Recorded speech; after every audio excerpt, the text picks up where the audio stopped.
আপনার পোলা মাঝে মাঝে বমি করে, আবার নাকি ওর তেঁতুল খাইতেও মন চায়। ও মা, পদে যদি না হয় তাহলে এগুলা করবো কি লিগা? আরে আজব ব্যাপার, আমি কি মায়া মানুষটা কি যে আমার পোলা বানাইবো? আর কোন সময় দেখছো কোন পোলা গর্ভবতী হয়েছে বা মা হয়েছে? তাহলে বমি কি লেগে করতেছো? এটা তো বমি। আব্বা আমি না বুঝতেছি না, কয়দিন ধরে কেমন যেন আমার মাথা ঘুরায়, আবার হঠাৎ হঠাৎ করে বমি আহে। ও মা, আমি কি শুধু শুধু কইতাছি আপনার পোলার পোয়াতি? দেখছিল না নাকি আমার মাথাও ঘুরায়? আপনার পোলা যদি সত্যি সত্যি পোয়াতি হয়, এলাকার মানুষ আমারে কি কইবো? যে জায়গা আমার বাচ্চা হওয়ার কথা, ওই জায়গার মধ্যে আপনার পোলার নাকি বাচ্চা হইবো? আরে আমার পেটে রেখে বাঁচতে হয়েছে, আমার তো নিজের বিশ্বাস হতেছে না। আব্বা আপনি একটু বুঝান না করে। তোর আব্বাই কি কইবো? তুই নিজে বুঝছ না? তুমি কিন্তু এমন থেকে সাবধানে থাকবা। তুমি যেমন উল্টা পাল্লা চলাফেরা করো, বাচ্চার কিন্তু ক্ষতি হয়ে যাইবা। আর এগুলো তোমরা কি কইতাছো? একটু বমি করতেছে, তাহলে কি পেটে বাচ্চা হয়ে গেছে গা? অন্য কারণ হতে পারে। তুমি আমাকে একটু বুঝাও, দেখো আমার পেটে কোনো বাচ্চা টাচ্চা নাই। অবহেলা করিস না, হইতেও তো পারে। যদি হয় সেটা পরে দেখা দেবো, এইসব নিয়ে আর বাড়াবাড়ি করো না। ও আম্মা, আমার তো সন্দেহ হইতাছে আপনার পোলা মনে হয় সত্যি সত্যি পোয়াতি।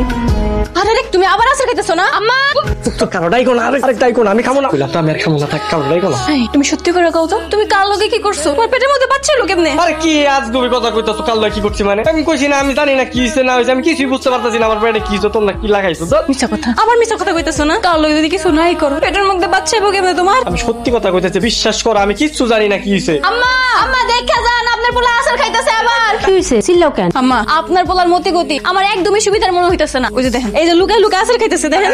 সত্যি করে কত তুই তোর পেটের মধ্যে আলাদা কিছু টের পা?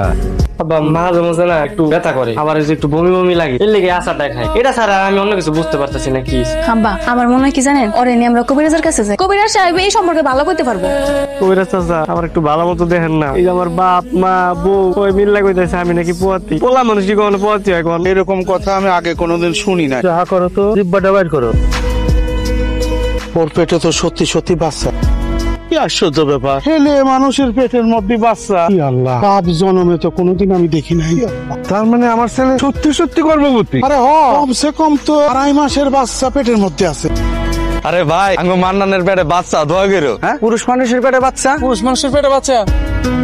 এই আপনারা সবাই মিষ্টিকে আমার বন্ধুলা দোয়া করবেন আর বাচ্চাটা যেন সুস্থ হয়। এই বন্ধু নে তুই। না না, মিষ্টি দিও না, পোয়াতির মারে মিষ্টি দিতে হয় না। কেন আছে, কি সমস্যা? মিষ্টি দিলে সমস্যা আছে। কিরে মান্না, কবিরাজ তারে কি বললো? ছেলে হইব না মেয়ে হইব? আরে সাসি, বাচ্চা হওয়ার পরে তো দেখতে পারবেন ছেলে হইছে নাকি মেয়ে হইছে।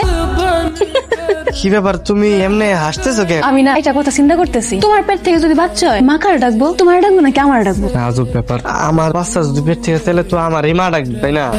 তোমার যদি মা ডাকে তাহলে তাহলে আমার কি ডাকবো? আব্বা ডাকবো? সবকিছু কেমন উল্টা পাল্টা হয়ে যেতেছে না? ও ঠিকই কইছো, তোমার এই ছাব্বা ডাকবো। যাক বাবা, ভালোই হইছে। আমি তো অনেক ভয় আসছিলাম, মায়ের সবসময় কইতো মায়ের মানুষ জন কিনা পথই হয়, অনেক কষ্ট হয়। 9 মাস কোনো কিছু খাইতেও পারে না, চলতেও পারে না ঠিক মতো। আমি এই চিন্তা থেকে বাঁচে গেছি। তোমার তো ভালোই লাগবো, এখন তো সব কষ্ট আমার করা লাগবো। 9 মাস 10 মাস আমার একারই কষ্ট করা লাগবো, আমার এমনিতেই ভাল লাগে না। এলাকার মানুষ যা শুরু করছে আমার অনেক শরম লাগে। শরম কেন লাগবো? বাধ্য, মানুষ তো কত কথাই কইব। আমি না 2টা নাম ঠিক করছি, যদি আঙ্গ পোলা হয় তাহলে নাম দিমু বিদ্যুৎ, আর যদি মাই হয় তাহলে নাম দিমু কৈতুরি। সুন্দর না নাম দি? হাই হাই, মানে পোলা বাইন হইতে পারলো না, তুমি আমার নামও ঠিক করে লাইছো। ঠিক করবো না কি করবো? তোমার আমার প্রথম সন্তান, তো তোমার পেট থেকে হইতেছে। কত কিছু যে চিন্তা করি, তোমার আর কি শোনাবো আমি। আচ্ছা ওই যে পোলা বাইন হইলে কাঁথা শিরা না, তুমি কাঁথা বানাইছো? কথা সেলাই চিন্তা করতেছো তুমি? তোমার কোনো চিন্তাই নেই, সবকিছু আমি আর মা জোগাড় করে ফেল। তুমি খাইলে আঙ্গ কৈতুরি না আঙ্গ বিদ্যুতের খেয়াল রাখবা। ঘুমাই যাও, কালকে সকালে আব্বা আইতেছে। হাই হাই, শ্বশুর আব্বাইবো আয়া দেখবো এর জামাইয়ের পেটে বাচ্চা গর্ভবতী। আমি না লজ্জায় মুখই দিতে পারবো না। ওমা, বলো কয় কি শরম করবো কেন? তাদের একমাত্র জামাই গর্ভবতী হয়েছে, আব্বা দেখতেইবো না? বৌমা, বৌমা, মান্দাদের নিয়ে আসো, দেখো তোমার আব্বা এসে। আব্বা কেমন আছো তুমি? কি বাবা, এইটা তুমি কি করছো? কেন আব্বা জান, কি করছি আবার? তুমি প্যান্ট পরে আছো কেন? তোমার পেটে বাচ্চা, তুমি প্যান্ট পরে আছো কেন? তাতে বাচ্চার ক্ষতি হবে না? কি কোন আব্বা? তাই তো। তাহলে কি লুঙ্গি পরে ঘুরবো নাকি? লুঙ্গি তো গিট্টু দিয়ে পরবো লাগবে। আপনি কোনো চিন্তা করেন না, আমি জামাইয়ের জন্য এক্সি আর পেটিকোট নিয়ে আইছি।